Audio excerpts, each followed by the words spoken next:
"You don't belong here, Sergeant. Pack your things." They told her to leave Marine Sniper School. Too slow, too quiet, not aggressive enough. She didn't argue.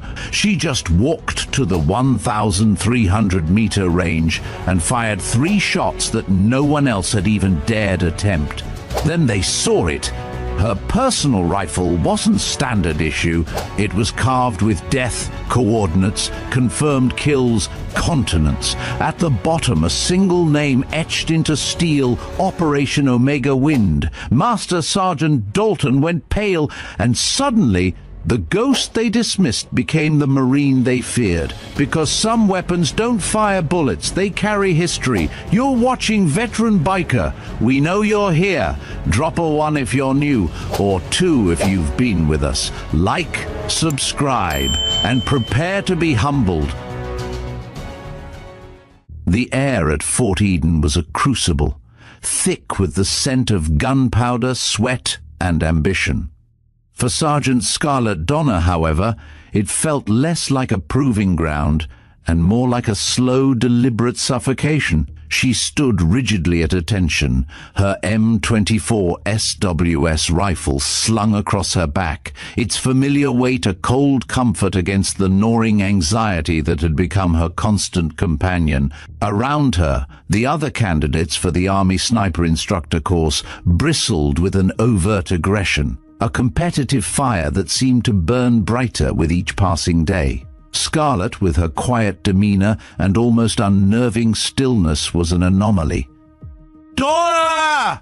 The shout ripped through the morning chill, courtesy of Master Sergeant Dalton, a man whose voice could strip paint and whose gaze could bore holes through concrete. He was a veteran of countless deployments, his face a roadmap of scars and sun-baked lines, his reputation as a no-nonsense, unforgiving instructor preceding him like a thunderclap.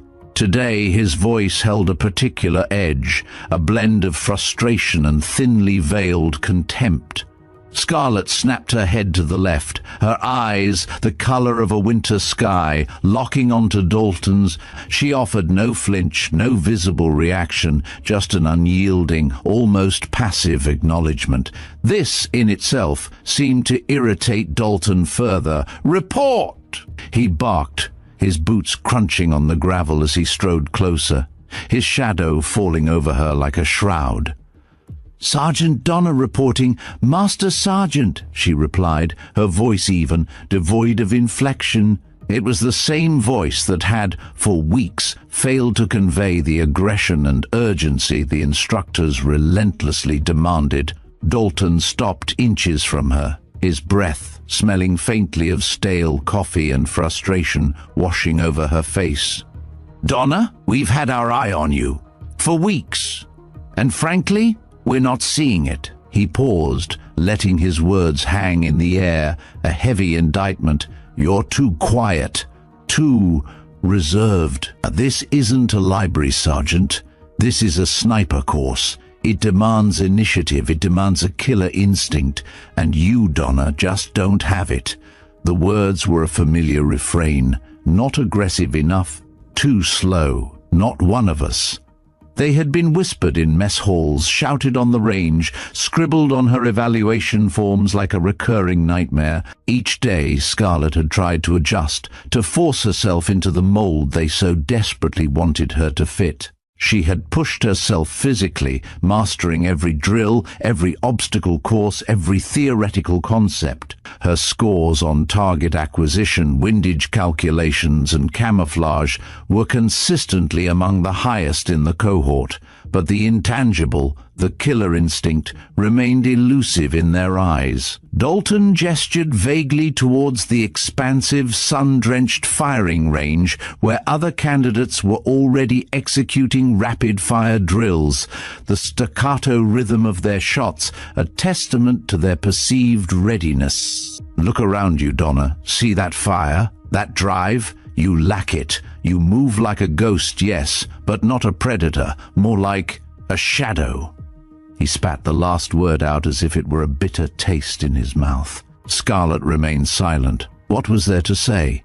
To argue would be to betray the very essence of her training, to reveal a hidden strength that in this environment would be utterly misunderstood. Her strength was not in overt aggression, but in an almost supernatural patience, a profound stillness that allowed her to blend seamlessly into her surroundings, to become one with the environment until she was, in essence, invisible.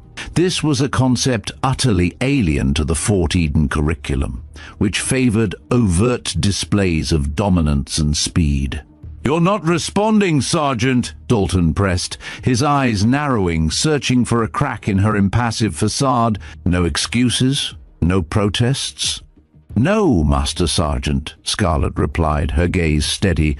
"I understand the parameters of the course." Dalton let out a frustrated sigh, running a hand through his closely cropped hair. "Right. Well, that makes this easier then, doesn't it?"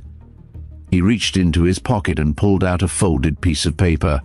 "Your evaluation is complete. As of 0900 hours, Sergeant Donner, you are formally withdrawn from the Army Sniper Instructor course. You're to report to supply to turn in your gear, then process out through administrative. Clean out your bunk. You're done." The words, though anticipated, still hit with the blunt force of a physical blow. A faint tremor ran through Scarlet, barely perceptible. It wasn't despair, but a quiet, almost melancholic acceptance. She had known deep down that this was inevitable. Her unique skill set, honed in the shadows, was simply not designed for the spotlight of Fort Eden. "Understood, Master Sergeant," she stated, her voice still level, betraying none of the turmoil within. She saluted crisply, her hand a perfect, unmoving slab against her brow. Dalton returned the salute, his expression still a mixture of disappointment and relief. "Dismissed, Sergeant." Scarlet executed a sharp about-face and began to walk away, her boots kicking up small puffs of dust with each step. Her stride was even, her shoulders back, betraying nothing of the internal storm. She didn't look back, there was no point. The walk to her bunk was a short one, yet it felt like a march across a vast, desolate landscape. The barracks, usually bustling with the camaraderie and tension of the candidates, felt eerily quiet. Most were out on the range, immersed in the very drills she was now forbidden to participate in. Inside, her small Spartan bunk was exactly as she had left it. A neatly made bed, a footlocker at its base, and her personal rifle, meticulously cleaned and maintained, propped carefully in its stand beside the wall. This M24 was not standard issue for the course. It was her personal weapon, modified and calibrated to her exacting specifications. It was an extension of herself, a silent partner in countless unseen missions. She began to pack. Each item was folded with precision, placed carefully into her duffel bag, her combat fatigues, her field gear, her small personal effects, a worn photograph of a mountain range, a simple, unadorned silver locket. There was no anger, no bitterness, just a profound sense of closure. She had given it her best according to their rules. But their rules were not her rules, and her definition of best was something they simply could not comprehend. As she reached for her rifle, a familiar comfort, her fingers brushed against the cold metal of its scope mount. It was a habit, an almost unconscious gesture. But this time, her thumb caught on something, a series of faint, almost invisible etchings just beneath the mount, where the scope seamlessly met the barrel. They were not easily noticeable, deliberately obscured by the subtle wear and tear of years of use, almost a part of the rifle's natural texture. She paused, her breath hitching almost imperceptibly. It wasn't a conscious decision to look, but rather an instinct, a flicker of memory. Her fingers traced the lines, coordinates, latitude and longitude, precise to the decimal, each set meticulously carved into the metal, dozens of them. They spanned continents, arid desert landscapes, dense jungle canopies, snow-capped peaks. Each set of coordinates represented a single irrevocable act, a mission completed with surgical precision. And then, at the very end of the long, silent list, etched deeper, more pronounced than the others, was a single word. A word that, as Master Sergeant Dalton would soon discover, should not exist on any public record, on any unclassified rifle. Omega Wind. It was a code name, a spectral whisper from a past that was not meant for the light of day. A past that involved operations so clandestine, so sensitive, that their very existence was denied by the highest echelons of power. Operation Omega Wind was not merely a mission. It was the culmination of a decade of deep cover assignments, a series of almost mythical feats of precision and patience that had redefined the very concept of the long-range engagement. Scarlett's gaze lingered on the word for a moment, a fleeting shadow of a memory passing through her eyes. Then, with the same quiet efficiency with which she had packed everything else, she picked up the rifle. She intended to remove the scope and its mount, to meticulously clean the area, perhaps even to polish away the faint marks that spoke of her true history. It was a professional habit, a precaution she had always taken. She would store the scope separately, ready for reassembly, ready for the next unknown mission. Just as she began to unscrew the first retaining bolt on the scope mount, the barracks door creaked open. "Donna? You still in here?" Master Sergeant Dalton's voice, surprisingly softer now, echoed in the empty room. He had returned, perhaps to ensure she was complying with his orders, or perhaps in some small corner of his hard-bitten heart, to offer a final unspoken observation. Scarlett froze, her hand still on the rifle, her thumb resting directly over the Omega Wind etching. There was no time to conceal it. Dalton stepped fully into the bunk, his eyes sweeping across the room. He saw her duffel bag neatly packed, and then his gaze landed on Scarlett, her hands on her rifle. He approached, his stride slower, less confrontational than before. "Just making sure you're packing up," he said, his voice almost conversational. "Didn't want any misunderstandings." He stopped a few feet away, his eyes now fixed on the rifle in her hands. He noticed the way she held it, not like a tool, but like an extension of her own being. There was a reverence in her touch, a familiarity that spoke of countless hours, countless engagements. His eyes drifted to her hands, then to the area just beneath the scope mount. His brow furrowed slightly. He wasn't looking for etchings, not consciously. He was simply observing. A lifetime of military experience making him notice every detail.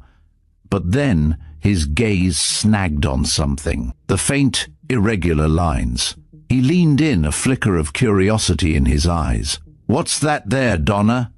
he asked, his voice losing some of its previous softness, replaced by a nascent suspicion. He reached out, his finger almost touching the metal. Scarlett didn't respond immediately. Her hand instinctively tightened around the rifle. Dalton's eyes sharpened. He saw the coordinates first, a jumble of numbers and letters, seemingly random, yet too precise, too uniform to be accidental. He was a sniper, an instructor. He knew what coordinates looked like. But these were extensive. And then his gaze locked onto the final, undeniable word. Omega Wind. The two words hit him like a thunderbolt. His face, usually tanned and weathered, drained of color, turning a sickly pale. His eyes, normally hard and unwavering, widened in a mixture of shock and dawning horror. He knew that name, not from official records, not from classified briefings he had ever been privy to, but from the hushed whispers. Among the truly elite, the whispers that spoke of phantoms and legends, of impossible shots taken in impossible circumstances. Omega Wind wasn't a mission, it was a myth, A ghost story told in hushed tones around campfires in Afghanistan and Iraq, a cautionary tale of a precision operative so far beyond the conventional understanding of sniper that she bordered on the supernatural. Dalton recoiled slightly, as if the rifle itself had burned him. His hand dropped, trembling. His eyes, still wide, darted from the etching to Scarlett's impassive face, then back to the rifle, as if trying to reconcile the two. The quiet, almost meek Sergeant Donner, who had just been dismissed for lacking aggression, was holding a rifle etched with the impossible. "No," he breathed, the word barely a whisper, a sound of profound disbelief. His mind raced, pulling disparate pieces of information together. The unwavering gaze, the almost inhuman patience, the consistent, flawless scores despite her lack of overt fire. It wasn't a lack of aggression. It was a different kind of aggression, a colder, more lethal precision born of absolute control. Scarlett, sensing the shift, the sudden seismic realization dawning on Dalton's face, simply closed her hand more firmly around the rifle. She offered no explanation, no denial, no affirmation. Her silence was more damning than any confession.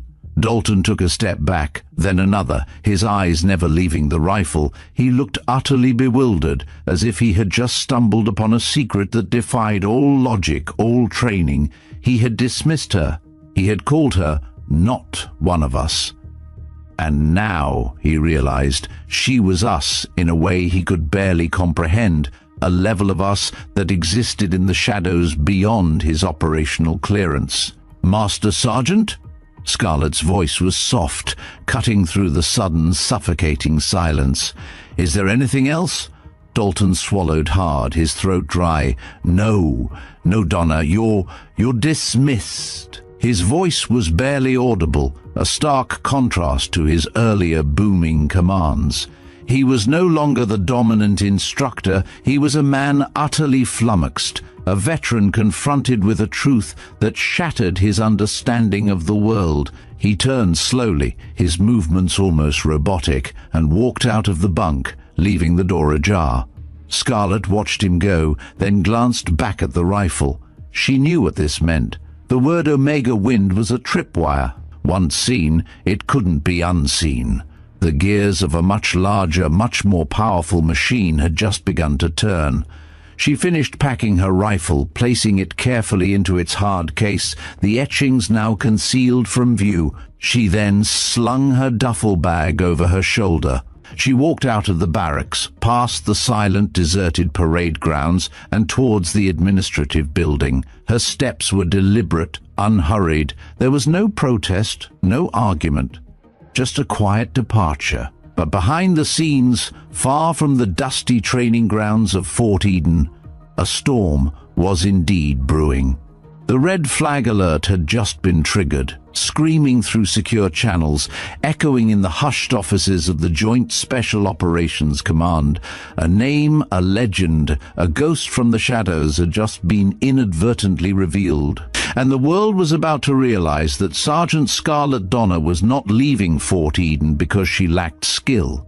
She was leaving because her true purpose was about to find her.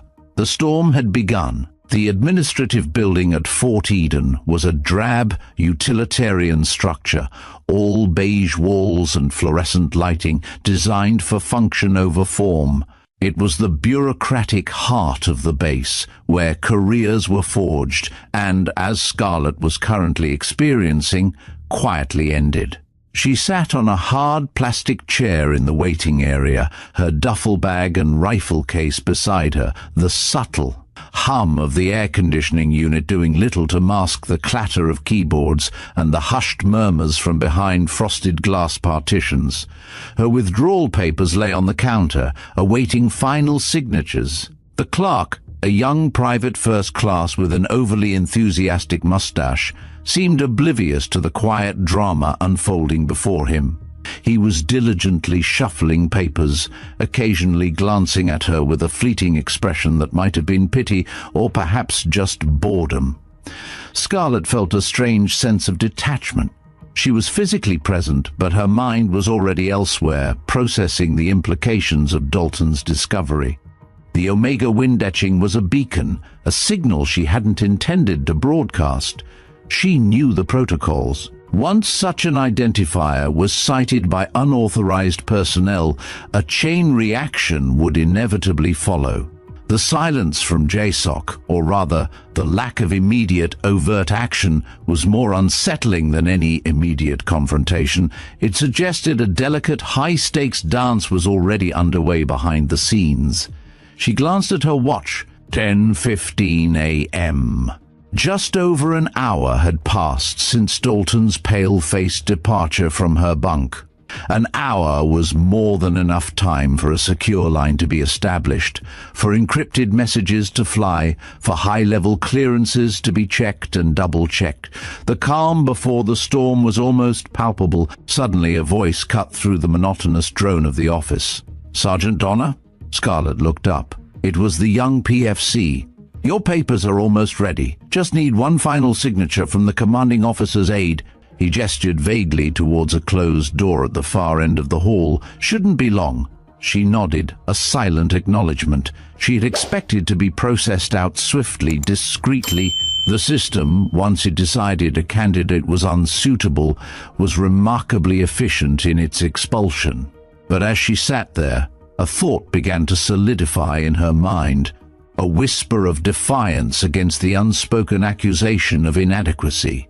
They had judged her based on their limited criteria, on a superficial understanding of what a sniper truly was.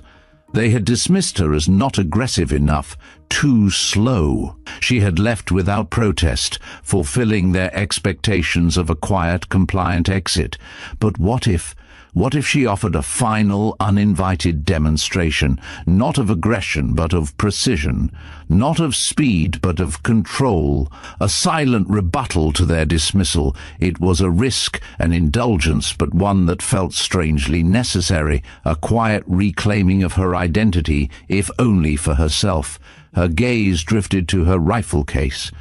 The M24, it called to her, a familiar weight, a promise of silent dialogue.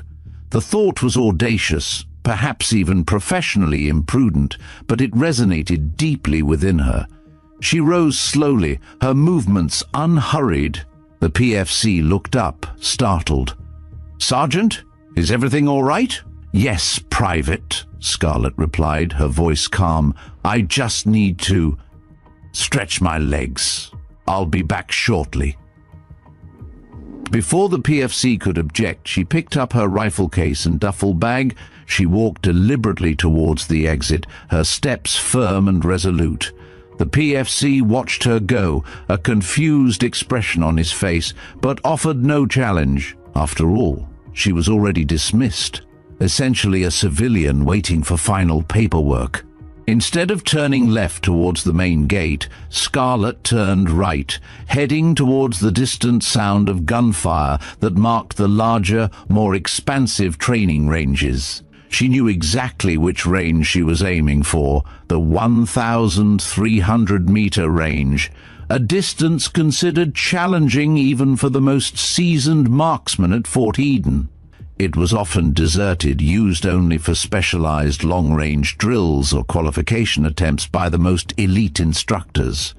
The sun beat down, turning the dusty path into a shimmering mirage. She walked with purpose, the familiar weight of her gear a comforting burden. She passed smaller ranges where recruits were still practicing basic marksmanship, the air filled with the sharp crack of 5.56 rounds. She ignored the curious glances, her eyes fixed on the horizon, on the distant berms that marked the end of the 1,300-meter range. When she arrived, the range was indeed empty, a long, flat stretch of earth, dotted with various pop-up targets at different distances. The wind, a gentle but consistent crosswind, rustled through the sparse scrub brush, carrying the faint scent of dry grass and distant diesel. Scarlett found an empty firing point, well away from any potential interference. She set down her duffel bag. then unzipped her rifle case. With practiced ease, she assembled her M24, screwing the scope back onto its mount, checking the reticle, ensuring everything was perfectly aligned. Her movements were economical, fluid, born of years of muscle memory. There was no haste, only precision. She pulled out a small, worn notebook and a pencil from a pocket in her rifle case. Inside were her personal data sheets, meticulously recorded ballistic information for her specific rifle, ammunition, and various environmental conditions. She cross-referenced the current wind speed, temperature, and humidity, making a few swift calculations. The distant target was a standard human silhouette steel plate, glinting faintly in the sunlight at the 1,300-meter mark. It was a target that, she noted, looked untouched, unscored for the day she settled into a prone position, her body sinking into the earth, becoming one with the terrain. The rifle felt natural, an extension of her arm, her eye. Her breathing deepened, slowing, becoming almost imperceptible. Her heart rate, which had been elevated by the walk, began to steady, then drop until it was a calm, rhythmic pulse. The world narrowed to the scope, to the target, to the almost imperceptible sway of the crosshairs in the gentle breeze. She didn't rush. She waited for the perfect moment, for the subtle shift in the wind, for her own body to align perfectly, her mind a blank slate save for the target. Hours of training, years of silent missions, all culminating in this single, uninvited act of defiance. The first shot was clean, a perfect hit. The steel target, though tiny at that distance, rang with the impact. She didn't move. She held her position, observing the impact, feeling the subtle recoil, analyzing the data. Another breath, another moment of absolute stillness, another perfect hit. 2 for 2. She paused, her eyes still glued to the scope, her mind calm and clear. This wasn't about proving herself to them, not really. It was about proving herself to herself, a quiet affirmation of her own truth. 3 perfect hits, all on the same target, all within a tight grouping that, at 1,300 meters, defied conventional expectations. The sound of the third impact hung in the air, a silent declaration of mastery. Scarlett slowly broke her position, her muscles fluid, uncomplaining. She carefully unloaded the rifle, placing it back into its case. She had used only 3 rounds. 3 rounds, to speak a truth no words could convey. As she stood, brushing dust from her fatigues, she heard the distant sound of a vehicle, a fast-approaching engine. She turned, her eyes scanning the horizon. A black government SUV, sleek and unmarked, was barreling down the dirt road towards the 1,300-meter range, kicking up a rooster tail of dust. It wasn't just any vehicle, it was a JSOC vehicle. She recognized the make, the tinted windows, the subtle antenna array. At the same time, back at the administrative building, Master Sergeant Dalton, still reeling from his discovery, had just concluded a hushed, intense phone call. His face was still pale, his brow furrowed in a deep, anxious frown. He had called his old contact, a high-ranking NCO he trusted within JSOC, and relayed his bizarre encounter, carefully describing the etching he had seen. The response had been immediate, urgent, and terrifyingly clear. "Are you sure about that name, Dalton?" "Omega Wind?" the voice on the other end had asked, their tone a mixture of disbelief and growing alarm. "I saw it with my own eyes," Dalton had insisted, his voice hushed. "On Donna's personal M24. There had been a long, chilling silence. Then stay where you are, Dalton. Do not approach her.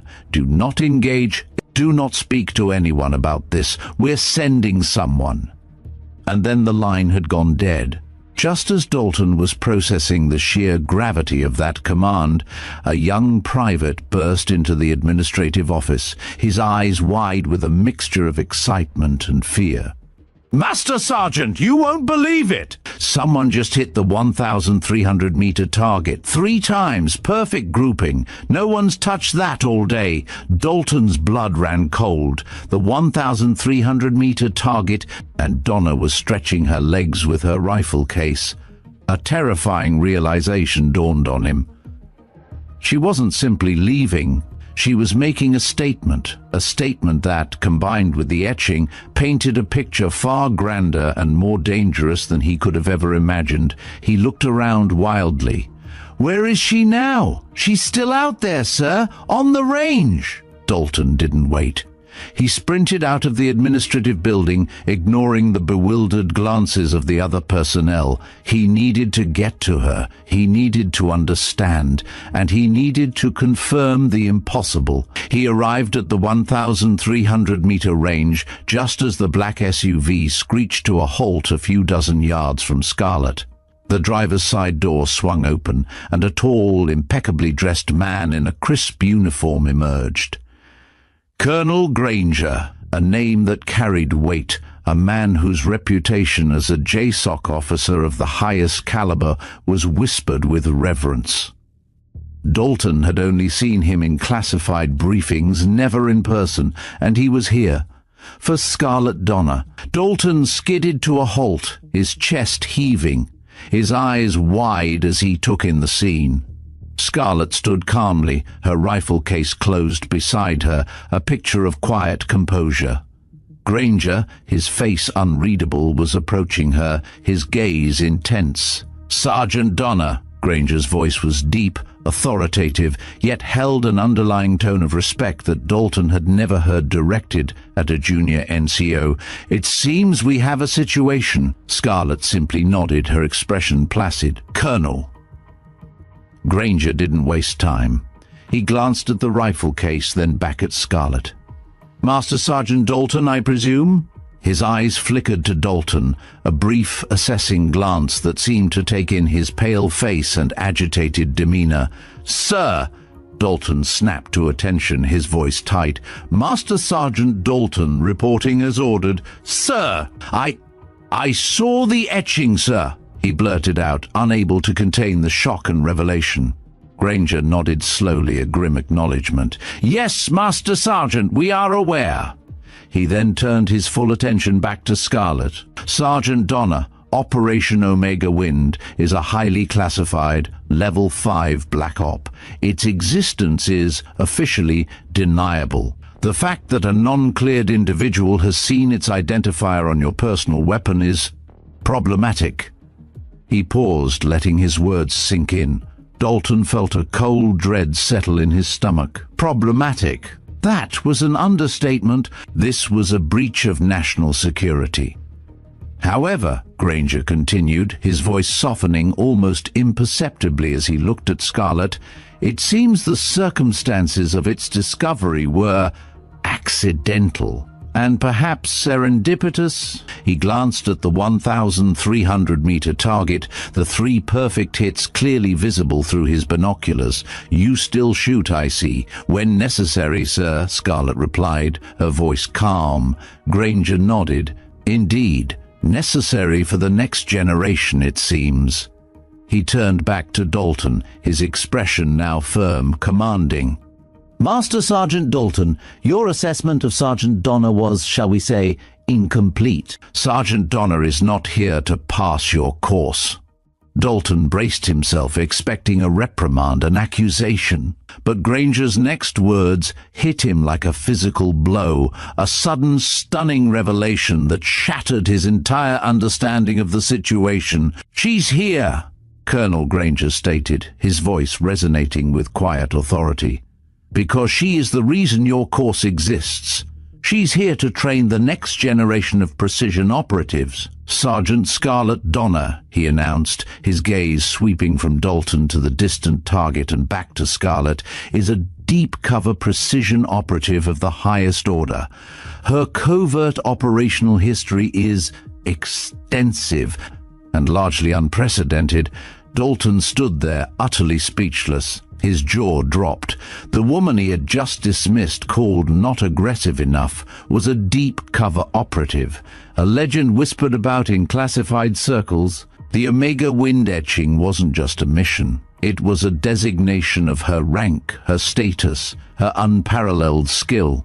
The quiet demeanor he had seen as a weakness was in fact a crucial part of her operational identity, a ghost moving unseen, unheard, striking with surgical precision from the shadows. Her assignment here, Granger continued, his voice now lower, more confidential, was originally to observe, to assess the current curriculum, to identify potential candidates for other, more specialized programs. The incident with the etching, he gestured towards the rifle case, has simply accelerated her public integration into your program.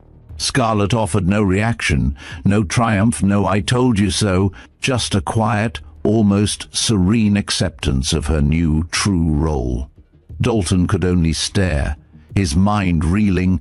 All of his preconceived notions, all of his judgments about Scarlet were not merely wrong, they were spectacularly, profoundly, humiliatingly off the mark. He had been so blind, so caught up in his own rigid definitions of what a sniper should be, that he had failed to recognize the true master standing right in front of him.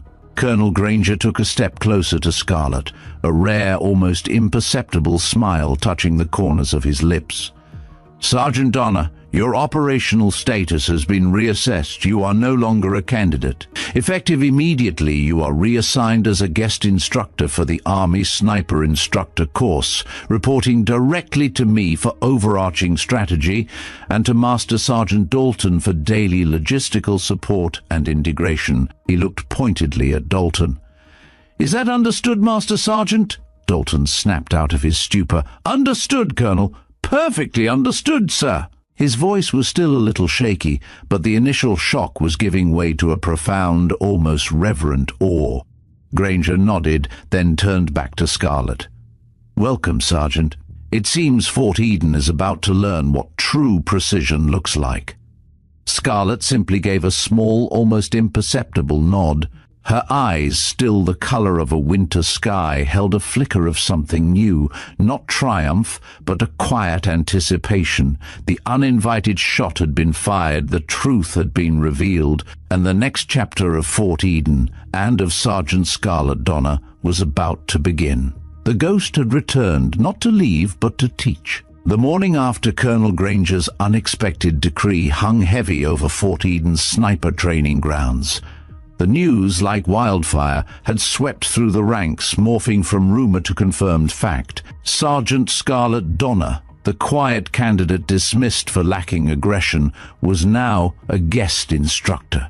The word guest barely masked the truth. She was a direct imposition from JSOC, a figure of authority whose presence superseded the established hierarchy. Master Sergeant Dalton, still reeling from the previous day's revelations, stood awkwardly beside the small, unassuming woman he had so confidently misjudged. His usual booming voice was subdued, his demeanor a strained mix of professional deference and lingering bewilderment. He had assembled the remaining sniper candidates, their faces a tableau of confusion, skepticism, and in some cases, outright mockery.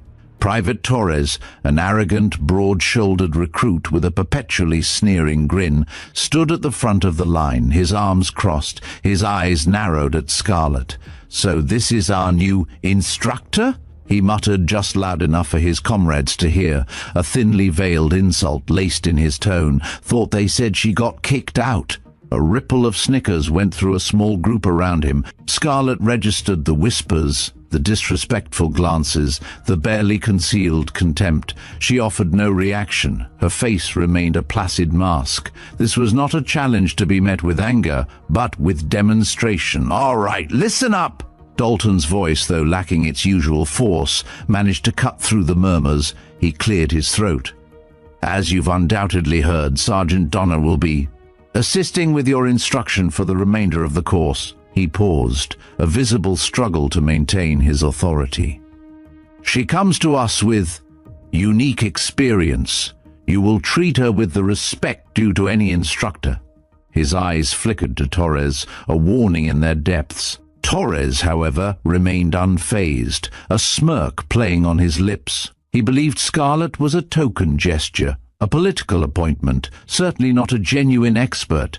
He intended to make her time here as uncomfortable as possible. Scarlet stepped forward, her movements so fluid and quiet it seemed she simply materialized. Her presence, though physically slight, commanded an unexpected stillness. She spoke, her voice low, almost conversational, yet it carried an undeniable authority that silenced even Torres. "Good morning, candidates," she began, her gaze sweeping over each face, lingering for a fraction of a second on Torres. "My name is Sergeant Donna. My lessons will focus on the fundamentals you often overlook, the unseen elements, the internal landscape." Torres snorted dismissively. "The internal what, Sergeant? We're here to learn how to put rounds on target, not meditate." A few more snickers erupted. Dalton's face reddened, but Scarlet held up a hand, a subtle gesture that stopped him from intervening. She simply looked at Torres, her winter sky eyes holding an ancient knowing quality. "Putting rounds on target, Private Torres," Scarlet replied, her voice still calm, "is often a consequence of mastering the internal. Consider your breath. It is the first uncontrolled variable in any shot." She then began her first lesson, not on marksmanship, but on breath control. She guided them through exercises that seemed almost rudimentary, slow, diaphragmatic breathing, holding the breath at the top and bottom of the inhale, exhaling in precise, measured counts. The recruits fidgeted, bored. Torres openly rolled his eyes. "Why are we doing this, Sergeant?" Torres demanded, unable to contain his impatience. "This is basic infantry stuff." "Because, Private," Scarlet explained, her patience unwavering under stress, "your breathing accelerates, your heart rate rises, your body tenses. Every one of those factors degrades your stability, your focus, your ability to make a clean break on the trigger. A sniper does not merely aim with their eye, they aim with their entire being. And your being is controlled by your breath." She moved on to heart rate manipulation. She taught them techniques for lowering their pulse even under exertion. She explained how adrenaline, while sharpening senses, could also introduce micro-tremors, blurred vision, and distorted perception of time.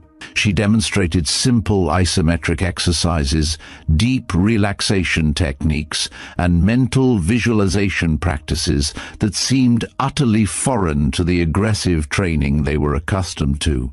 The recruits, including Torres, found these lessons frustrating, almost insulting to their warrior ethos. "This is all touchy-feely nonsense," Torres complained loudly to a buddy. "We're soldiers, not yogis." Scarlet simply ignored him, moving with quiet determination. Her lessons continued with extreme patience. She spoke of the importance of waiting, not just for the perfect shot, but for the perfect moment in the environment.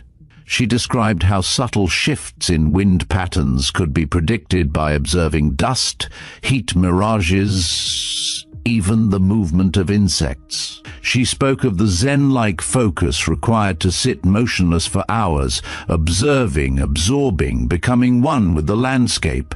"Your patience," she told them, her voice almost a whisper, "is a weapon. It allows you to see what others miss, to become invisible where others are exposed, to take a shot when no one believes a shot is possible." The recruits, however, remained largely unconvinced. They yearned for the excitement of live-fire drills, for the roar of the range, for the tangible feedback of hitting targets. Scarlet's lessons felt abstract, esoteric, and frankly, boring. The true turning point came during a concealment and observation exercise. The instructors, including Dalton, had set up a complex scenario in a sprawling wooded section of the base. Each candidate was given a sector to infiltrate, find a hidden observation post, and then identify 5 specific targets marked on a map, reporting their positions via radio. The exercise was designed to test their stealth, their camouflage skills, and their ability to operate unnoticed. For this particular exercise, Scarlet had elected not to participate as an observer or a demonstrator. She simply disappeared before the exercise began, telling Dalton she would be evaluating from the field. Dalton, still unsure how to manage her, had simply nodded, albeit with a nervous twitch. Hours later, the exercise was nearing its end. Dalton, along with a few other instructors, moved through the woods, meticulously checking on the candidates, assessing their positions, looking for flaws in their concealment. They were experts at this. Few candidates managed to evade their keen eyes for long. They found Private Torres surprisingly well camouflaged, nestled in a dense thicket of bushes. Dalton approached quietly, his eyes scanning for any giveaway. Torres, proud of his efforts, remained utterly still, convinced he was invisible. Dalton knelt beside him. "Good work, Torres," he whispered, "a rare compliment. You've chosen a strong position. Good cover, good concealment. I almost missed you." Torres allowed himself a small, self-satisfied smirk. "Thank you, Master Sergeant.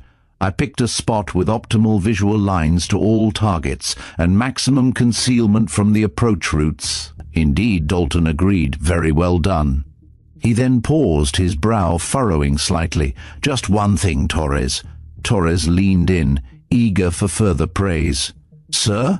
You missed something." Dalton pointed to a barely visible, almost imperceptible disturbance in the leaves just a few yards from Torres's position, at eye level. It was so subtle, so perfectly integrated into the background, that it was nearly impossible to discern. "Look closer." Torres peered intently. "Nothing, just leaves." "Sir, I don't see anything."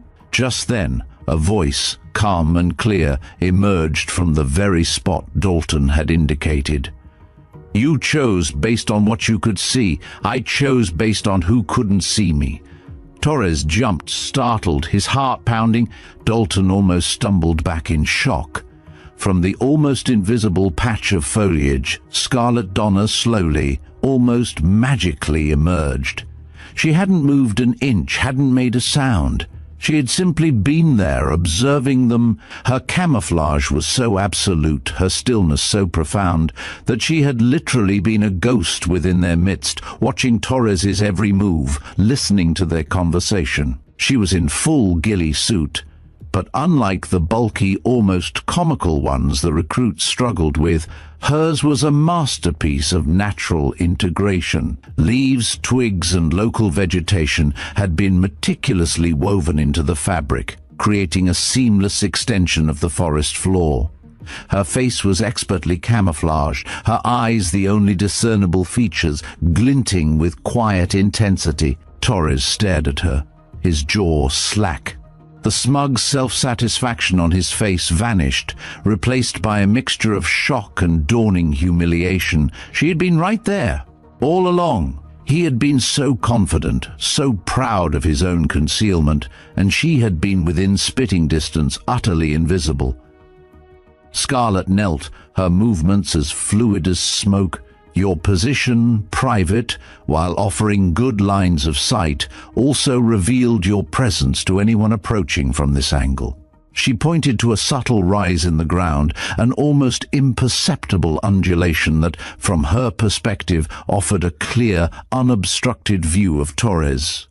Your visual lines worked both ways. My position, she gestured around her, offered limited visual lines out, but absolute concealment in. She then explained in her quiet, methodical way how she had anticipated their approach, how she had chosen her spot not for what she could see, but for what she couldn't be seen by.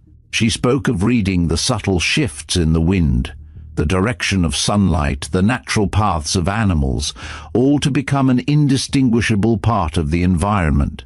She had relied on sound, on smell, on instinct to understand their positions while remaining completely undetected herself. You chose based on what you could see, she reiterated, her voice soft but firm, her eyes fixed on Torres. "I chose based on who couldn't see me. The truly successful sniper is not merely a shooter. They are a phantom, a part of the terrain. The moment you are seen, your advantage is compromised." Dalton, who had been listening intently, felt a profound shift within him. He had always prided himself on his fieldcraft, on his ability to spot hidden targets. But Scarlet had just demonstrated a level of mastery that transcended anything he had ever witnessed. It wasn't just about camouflaging yourself, it was about becoming the environment itself. The silence that followed was different from the earlier snickers and mockery. This was a silence of genuine awe, of deep introspection. Torres, for the first time, looked truly humbled. The arrogance had been wiped from his face, replaced by a dazed respect. He had scoffed at her touchy-feely lessons, yet here she was, demonstrating their brutal, undeniable efficacy. Scarlet rose, as silently as she had appeared. "Return to your barracks," she instructed the now silent recruits. "Reflect on today's exercise. Think not only about what you saw, but what you failed to see. My next lesson will be on the art of patience, not just in waiting for the shot, but in waiting to be truly unseen." As the recruits, including a noticeably subdued Torres, began to move, Dalton approached Scarlet, his face etched with a newfound respect. "Sergeant Donner," he began, his voice rough with emotion, I apologize. I had no idea. Your methods, they're revolutionary." Scarlet simply nodded. "They are merely efficient, Master Sergeant. The battlefield does not reward overt displays, it rewards results, and results often come from patience and invisibility." She glanced towards the now distant figures of the recruits. They will learn, in time. The ghost had taught her first lesson, and for the first time the candidates of Fort Eden, and especially Private Torres, began to realize that their quiet, unassuming instructor was not just unique. She was a living, breathing testament to a forgotten, more profound art of the sniper. The mockery had ended, the true teaching had begun.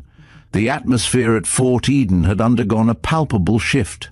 The open skepticism and thinly veiled disdain that had greeted Sergeant Scarlet Donner's initial arrival had evaporated, replaced by a cautious, then rapidly growing respect. The concealment exercise had been a brutal, undeniable demonstration of her unparalleled skill, a living embodiment of the unseen principles she championed. Private Torres, once her most vocal detractor, was now a quiet, almost fervent follower, his arrogance replaced by an earnest desire to absorb every word, every nuance of her instruction. Scarlet's lessons continued, moving beyond the purely physical aspects of breath control and heart rate manipulation. She delved into the psychological warfare of patience, the profound mental fortitude required to operate in extreme isolation under immense pressure. She spoke of the importance of absolute self-reliance, the ability to make life or death decisions without external validation, to trust one's instincts above all else. One afternoon, during a theoretical session in a dimly lit classroom, Scarlet began to open up about her past missions. She spoke not with bravado, but with a detached, analytical precision, almost as if recounting historical events rather than personal experiences. She described a world far removed from the structured, predictable environment of Fort Eden, a world of shadows, denied operations, and impossible odds. The recruits sat spellbound, leaning forward, their usual fidgeting forgotten. Master Sergeant Dalton, now always present for her sessions, listened with an almost reverent intensity, taking notes as diligently as any recruit. He was witnessing history, or rather, the unclassified echoes of it. "There was one mission," Scarlet began, her voice low, almost a whisper, yet it filled the room, "in the Hindu Kush. High altitude, The target was a high-value individual, deeply entrenched, heavily guarded. My observation post was on a ridgeline, exposed, but with the only viable shot. She paused, her gaze distant, lost in the memory. The intel was fluid. The target schedule shifted constantly. I needed a sustained presence. 5 days. That's what it took for the perfect window to align. A recruit shifted, clearing his throat. 5 days, Sergeant? In the Hindu Kush? Scarlett nodded. Winter conditions. Below freezing, we encountered an unexpected obstacle during insertion. A fall. My arm sustained a compound fracture. She held up her left arm, pointing to a faint, barely visible scar near her elbow. It was manageable, but it meant no outside support, no resupply. I was alone. A collective gasp went through the room. No one moved. The air was thick with tension. For 5 days, she continued, her voice unwavering, I maintained my hide. No food, no water, just melted snow when I could get it. The pain was a constant companion, a distraction to be managed, not acknowledged. But the shot, Sergeant, Torres asked, his voice hushed, reverent. Did you take it? Scarlett's eyes met his, a flicker of something almost imperceptible passing between them. The window opened on the 5th day, just after dawn, the target illuminated perfectly by the rising sun, a single clean shot, over 1,800 meters. She paused, letting the weight of the statement hang in the air. 1,800 meters, with a broken arm, after 5 days of starvation and exposure. It was beyond the realm of anything they had ever conceived. Did you feel anything, Sergeant? Another recruit, Private Jensen, asked, his voice barely audible. After all that? Scarlett's expression remained neutral. Satisfaction that the mission was completed, that the precision was absolute. Emotions are a luxury a sniper cannot afford in that moment. They cloud judgment. They betray focus. The recruits were silent, utterly awestruck. The image of this quiet woman, enduring such unimaginable hardship, executing a perfect shot under such conditions, cemented her legend in their minds. The concept of killer instinct had been entirely redefined. It wasn't about aggression, it was about an almost superhuman endurance, focus, and unwavering commitment to the objective. From that day forward, the recruits' respect for Scarlett bordered on reverence. They no longer questioned her methods. They devoured her lessons, eagerly anticipating her next field demonstration, her next quiet revelation. Torres, in particular, became her shadow, diligently practicing the breath control, the stillness, the almost meditative patience she advocated. His scores on the range, once merely competent, began to climb, demonstrating a newfound consistency and precision. It was during this period that Scarlett began to notice a particular promise in one of the young female trainees, Private Riley. Riley was quiet, almost as reserved as Scarlett herself. She wasn't the loudest, the most outwardly confident, but her focus was unwavering, her movements precise and economical. She listened intently during Scarlett's lectures, her eyes absorbing every detail. During field exercises, Riley displayed an uncanny knack for concealment, a natural ability to blend into her surroundings that reminded Scarlett of her own early days. One afternoon, during a stalking drill, Scarlett observed Riley from a hidden vantage point. Riley moved with an almost ethereal grace, her footsteps silent, her body low to the ground, her camouflage impeccable. She flowed through the undergrowth like a whisper, her eyes constantly scanning, her senses attuned to every nuance of the environment. She wasn't just performing the drill, she was embodying the spirit of the ghost. Later that day, as the recruits were cleaning their gear, Scarlett approached Riley. "Private Riley," she said, her voice soft. Riley looked up, surprised, a faint blush rising on her cheeks. "Sergeant, your performance today," Scarlett began, her eyes unwavering. "It was exceptional. Your movement, your field craft. You have a natural aptitude." Riley's eyes widened slightly, a flicker of surprise and quiet pleasure in them. "Thank you, Sergeant. You possess a quality many others lack," Scarlet continued, her gaze assessing. "Patience and a quiet strength. You don't seek attention, but you absorb everything. That is a rare and valuable trait for a precision operative." Riley simply nodded, her expression earnest. Scarlet leaned in slightly, her voice dropping. "Keep working on your internal discipline, your ability to control your breath, your heart rate, your thoughts. That is where true power lies, and pay attention to the details others ignore, the subtle shifts in the wind, the direction of shadows, the patterns of animal life. The environment speaks to those who listen." Riley listened intently, her eyes fixed on Scarlet, absorbing every word. There was an unspoken understanding between them, a recognition of kindred spirits. Scarlet saw in Riley a reflection of her younger self, a glimpse of a potential legacy. This wasn't just about training another sniper, it was about nurturing a successor, someone who could carry the torch of silent, precise operations into the next generation. The Army Sniper Instructor course, designed to produce instructors, was now, ironically, forging the next deep-cover operative, trained by the Ghost herself. The instructors, led by Master Sergeant Dalton, noticed the subtle shift in Scarlet's focus, the quiet mentorship she was extending to Private Riley.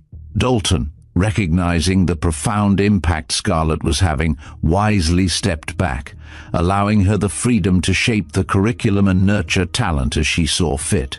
He had learned his lesson. This wasn't about following a manual, it was about understanding a philosophy, a way of being. The transformation within the course was remarkable. The once boisterous, overtly aggressive candidates had become more introspective, more patient. The crack of rifles on the range was still present, but it was accompanied by longer periods of silent observation, of meticulous setup, of thoughtful reflection. Scarlet had not just taught them how to shoot, she had taught them how to think, how to be. She was not merely an instructor, she was a catalyst, reshaping the very definition of a sniper at Fort Eden. The Ghost was not only teaching, she was cultivating a new generation of unseen operatives, ensuring her unique doctrine would live on. The transformation at Fort Eden under Sergeant Scarlet Donner's unofficial tutelage was profound. The recruits, once a boisterous collection of ambitious marksmen, were now imbued with a quiet intensity, their movements more deliberate, their focus sharper. Master Sergeant Dalton, having fully embraced Scarlet's unconventional methods, acted as her staunch advocate, ensuring she had the autonomy to shape the curriculum as she saw fit. The program, once rigid, now flowed with a newfound flexibility, adapting to Scarlet's unique insights. One crisp autumn morning, as Scarlet was conducting a detailed lecture on urban concealment techniques, an urgent summons arrived from Colonel Granger. It was not a request, but a direct order. She was to report to his office immediately. Scarlet arrived at Granger's office, a sterile, highly secure space within the Fort Eden Command Center. Granger sat behind his large, uncluttered desk, his expression serious. "Sergeant Donner," Granger began, "without preamble, we have an urgent situation. A Special Forces unit, Echo Company, out of Fort Apollo, is deploying to a mountainous, high-altitude region in 2 weeks. Extremely challenging terrain. They're struggling with long-range engagement parameters in that environment. They need an edge. Now, Fort Apollo was renowned for its elite special forces training, particularly for mountain warfare. The idea that they needed external assistance, especially from a guest instructor from a sniper school, was telling. It underscored the severity of their problem. My contacts there, Granger continued, his gaze sharp, indicate their current sniper support is hitting a wall at around 1,500 meters consistently. They need to reliably extend that range, accurately, beyond 2,000 meters, sometimes more in highly variable conditions. Our intel suggests the enemy has adopted new tactics that exploit this range gap. Scarlet nodded, processing the information. 2,000 meters in mountain terrain was a formidable challenge. It wasn't just about the rifle, it was about understanding atmospheric conditions, wind currents, Coriolis effect, and managing physical exertion at altitude. Your reputation, Sergeant, Granger stated, a rare flicker of something akin to admiration in his eyes, has preceded you. Echo Company's commander, Colonel Hayes, specifically requested a ghost. He's aware of your operational history, or at least the rumors of it. Scarlet remained impassive. What is the specific request, Colonel? A 3-day consultation, Granger explained. You are to deploy to Fort Apollo immediately. Your mission is to provide advanced long-range shooting training, specifically tailored for extreme mountainous terrain and extended ranges. You will work directly with their sniper teams and any other operators designated by Colonel Hayes. He paused, his gaze fixed on her. You have full autonomy. Whatever you need to accomplish this, it's yours. Scarlet simply nodded. Understood, Colonel. Within hours, Scarlet was on a military transport plane, her personal M24 rifle case secured beside her. The flight to Fort Apollo was short but punctuated by the constant hum of the engines, giving her time to mentally prepare for the unique challenges ahead. Special Forces operators were a different breed from the Fort Eden recruits. They were hardened veterans, often with multiple combat tours, possessing a deep-seated pride in their abilities. Her methods, so effective at Fort Eden, might face a new, perhaps more stubborn form of skepticism. Upon arrival at Fort Apollo, Scarlet was met by Major Ellis, Echo Company's executive officer, a man with a grizzled beard and eyes that had seen too much. He was polite, professional, but his initial demeanor betrayed a subtle weariness, a hint of, "We've tried everything" resignation. "Sergeant Donner," Ellis greeted, offering a curt nod. "Welcome to Fort Apollo. Colonel Hayes is tied up, but he asked me to ensure you have everything you need. The range is prepped for you. Our top sniper teams are awaiting your instruction." Scarlet simply replied, "Lead the way, Major." The next morning, Scarlet found herself on a high-altitude firing range, surrounded by a dozen elite Special Forces operators.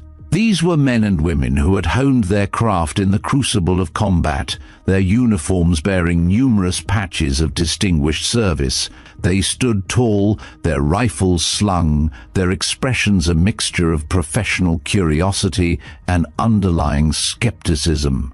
They had heard the rumors of the ghost, but seeing a slight, quiet woman from a training school challenged their expectations. Sergeant First Class Miller, the head of Echo Company's sniper section, a burly man with a reputation for bluntness, stepped forward. "Sergeant Donner," he stated, his voice gruff, "we've been told you can help us with our long-range problem. We're open to new techniques, but frankly, we've tried it all. What exactly do you bring to the table that we don't already know?" Scarlet met his gaze unflinching. "I bring a different perspective, Sergeant First Class. Your current techniques are effective for known variables. I will show you how to dominate the unknown variables." She didn't start with firing. Instead, she led them to a high vantage point overlooking a vast, complex, mountainous landscape. She spent hours simply observing. She spoke of how the wind behaved differently in canyons and across open ridges, how thermal updrafts created by heated rock faces could throw off a shot by hundreds of meters, how the subtle differences in air density at varying altitudes affected bullet trajectory. She pointed out specific rock formations, seemingly innocuous slopes, and subtle vegetation changes, explaining how each could act as a wind tunnel, a thermal barrier, or a natural sound dampener. The operators, initially impatient, gradually began to lean in, their skepticism giving way to intrigued surprise. These were observations they had never considered, nuances they had simply dismissed as unpredictable. Scarlett was identifying patterns in the chaos. "The mountain," she explained, her voice quiet, "is a living entity. It breathes. It shifts. You must learn its language. Listen to the wind, not just feel it. Watch the dust, the leaves, the behavior of wildlife. Each tells a story about the air currents, the atmospheric pressure, the temperature changes. These are your true ballistic calculators." The next day she put theory into practice. She chose a target at 2,200 meters, a small rock formation on a distant ridge, a range they considered borderline impossible for consistent hits. "We will not shoot for hours," she announced. "We will wait." The operators exchanged baffled glances. They were used to rapid-fire drills, immediate feedback.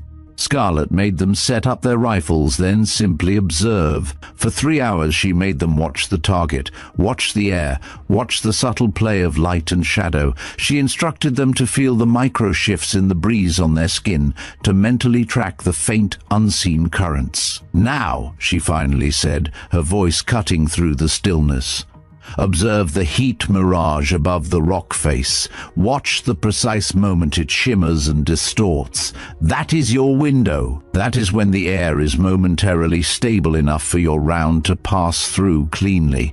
She had each sniper take a single shot, one at a time, precisely when she called out the moment. And, to their astonishment, round after round impacted the distant rock, a consistent ping echoing across the valley. Not every shot was a bullseye, but the consistency at that extreme range under such conditions was unprecedented for them. Sergeant First Class Miller, his face a mixture of shock and dawning realization, walked to Scarlett. "Sergeant," he said, his voice laced with uncharacteristic humility, "we've never been able to get that kind of consistency at that range, not even close." "You were fighting the mountain," Scarlett replied simply. "I taught you how to listen to it." Over the next 2 days, Scarlett intensified the training. She pushed them beyond their physical and mental limits, not with brute force, but with extreme precision.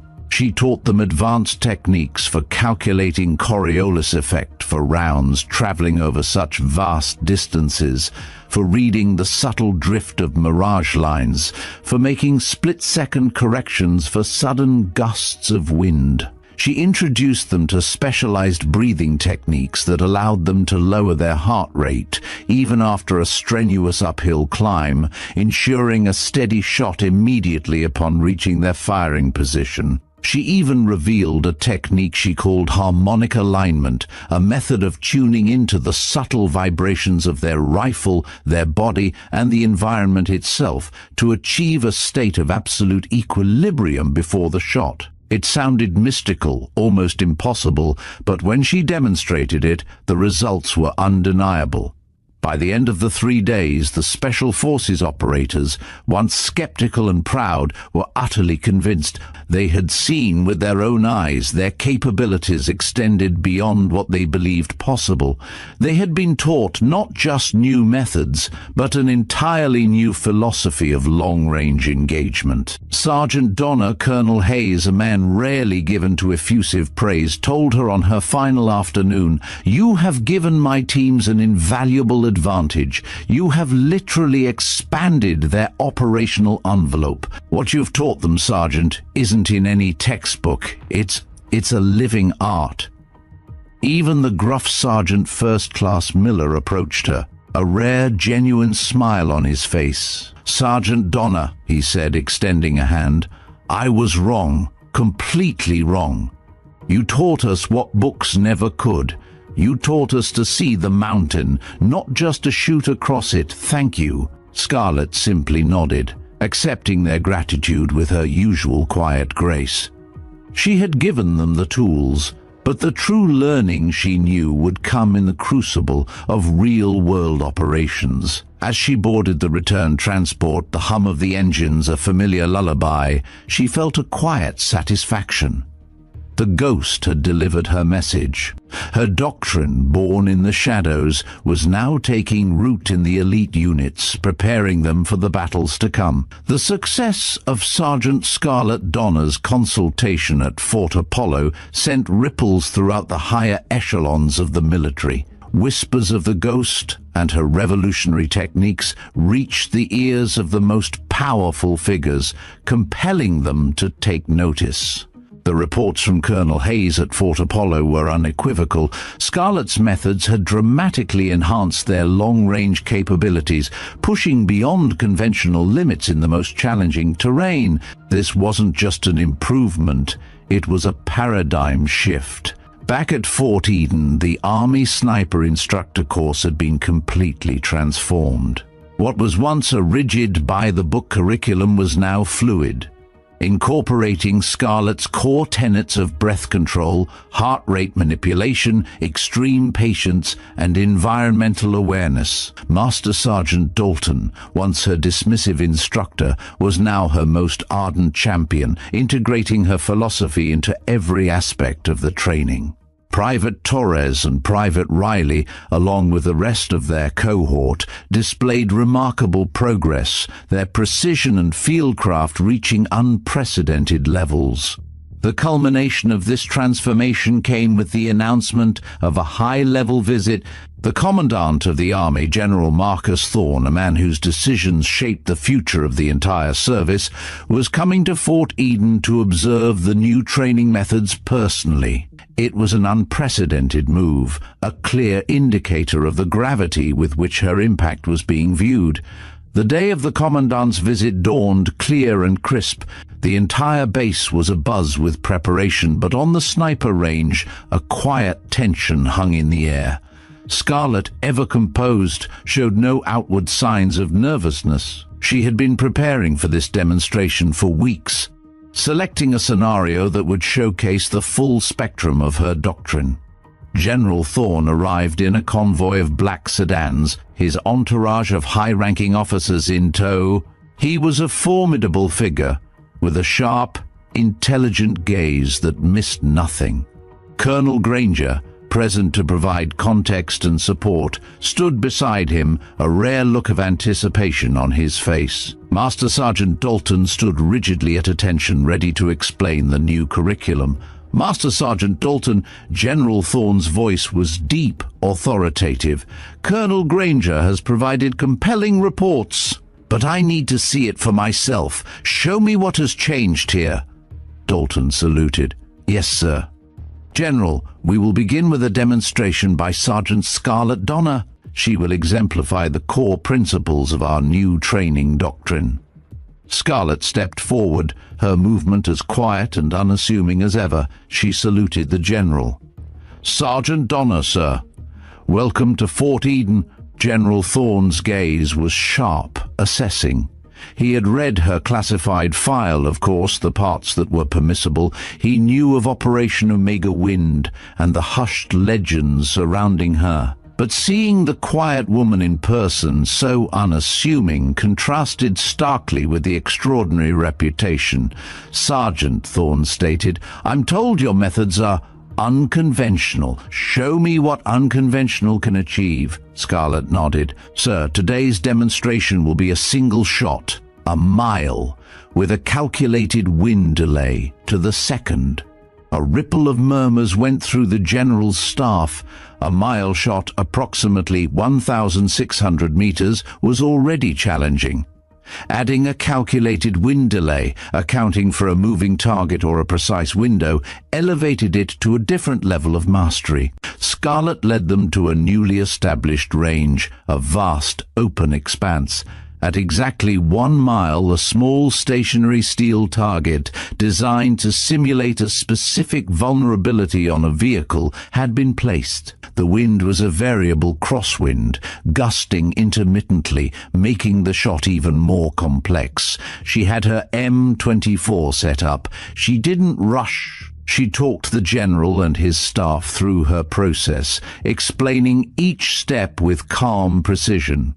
She spoke of atmospheric pressure, temperature, humidity, and the subtle interplay of various wind currents. She articulated how her breathing techniques allowed her to achieve absolute stillness, how her internal heart rate manipulation eliminated microtremors. The wind, she explained, her gaze fixed on the distant target through her spotting scope, is not a constant. It shifts, it eddies. The challenge is not to overcome it, but to understand its momentary truth, to predict its next breath, and to integrate that prediction into the trajectory of the round. She then explained the concept of wind delay, a technique for deliberately holding the shot until a precise, anticipated lull or shift in the wind, releasing the round at the exact microsecond the atmospheric conditions were optimal for that specific target. This wasn't guesswork, it was a complex real-time calculation, integrating data from her instruments with her honed intuition and environmental observation. My calculation, she stated, her voice even, indicates an optimal window in 45 seconds, lasting for exactly 3.2 seconds. The wind will momentarily drop to 4 miles per hour from the north-northwest, allowing for a precise point of impact. The officers watched, fascinated. General Thorne stood perfectly still, his eyes fixed on Scarlett, absorbing every detail of her methodical preparation. Scarlett settled into her prone position. Her body became utterly still, a statue of concentration. Her breathing slowed to an almost imperceptible rhythm. Her eyes, through the scope, were locked onto the distant target, waiting. 45 seconds ticked by. The wind seemed to howl around them. Then, almost miraculously, it began to die down, just as Scarlett had predicted. The shot was fired. The sound of the impact echoed across the range a full 2 seconds later. A perfect hit. The small steel target, at a mile, rang with the clean, undeniable impact. A collective sigh of astonishment rippled through the observing officers. General Thorne's expression, usually stern, softened into a look of profound admiration. He had witnessed precision elevated to an art form, a blend of science, intuition, and absolute mastery. Scarlett slowly rose from her position, her movements as fluid and unhurried as ever. She looked at the general. General Thorne approached her, his gaze unwavering. "Sergeant Donner," he said, his voice laced with uncharacteristic awe. "That was an extraordinary demonstration, beyond anything I've witnessed in my career." He paused, then turned to his staff. "This," he announced, his voice ringing with conviction, "is the future of precision engagement. Sergeant Donner's training protocol will be adopted globally across all Army sniper schools immediately." A murmur of approval went through his staff. Dalton, standing a few feet away, swelled with pride. This was an endorsement of monumental proportions, a validation of everything he had learned from Scarlett. General Thorne turned back to Scarlett. "Sergeant, your contribution to our capabilities is immense. The Army owes you a debt of gratitude. Is there anything you require? Any recognition, any promotion you desire?" Scarlett's expression remained calm, humble. "General, with all due respect, legends are for posters. I just do the job. My only requirement is that the doctrine is implemented with the same integrity and precision with which it was developed." Thorne smiled, a rare, genuine smile. "Understood, Sergeant," and commendably stated. He then turned to Dalton.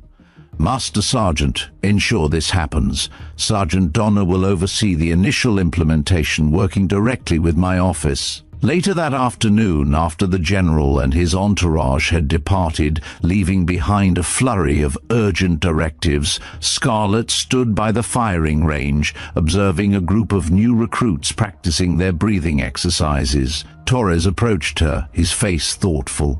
"Sergeant," Torres began, his voice soft, "after everything you've done, all you've accomplished, why do you never seek recognition?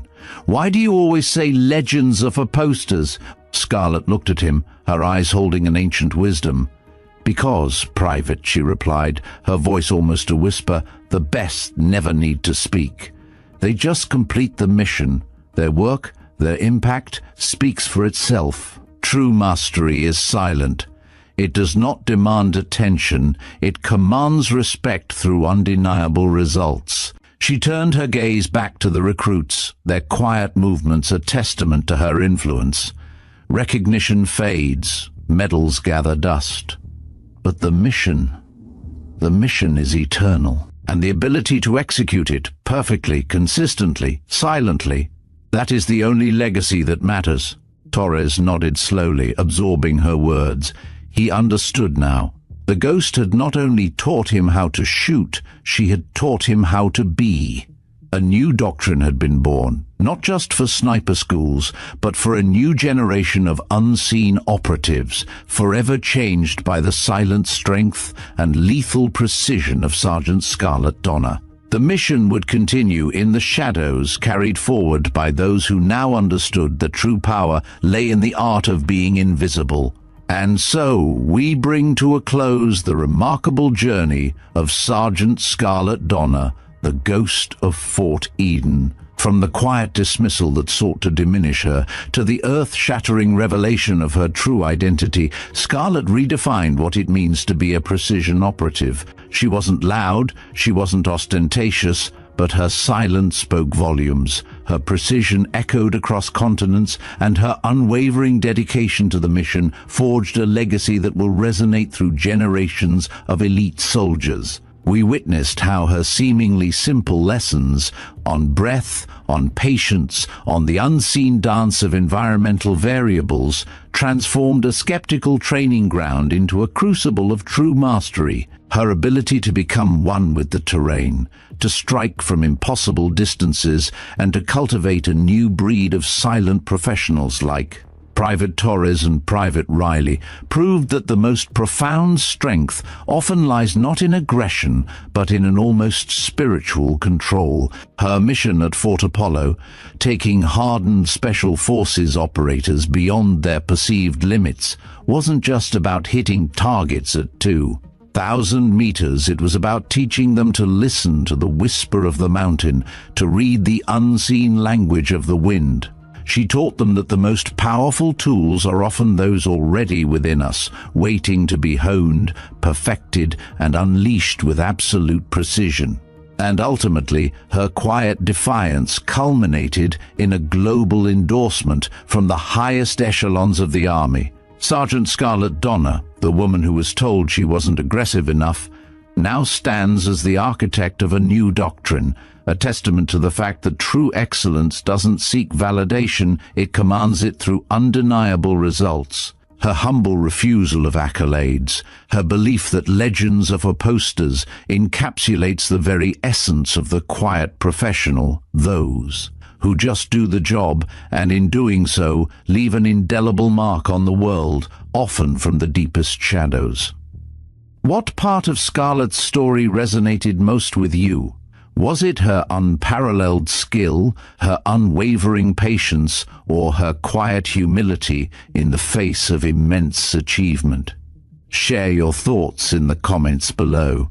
We at Veteran Biker are always eager to hear your perspectives and insights. If you found inspiration in Scarlet's journey, if you believe in the power of quiet determination and unparalleled skill, then make sure you hit that like button and, more importantly, subscribe to the Veteran Biker channel. Join our growing community as we continue to explore tales of extraordinary courage, hidden heroes, and the profound impact of those who dedicate their lives to mastering their craft. And before you go, don't miss our other compelling stories. Check out the videos appearing on your screen now for more incredible narratives of resilience, skill, and the indomitable human spirit. Thank you for watching, and we'll see you in the next mission.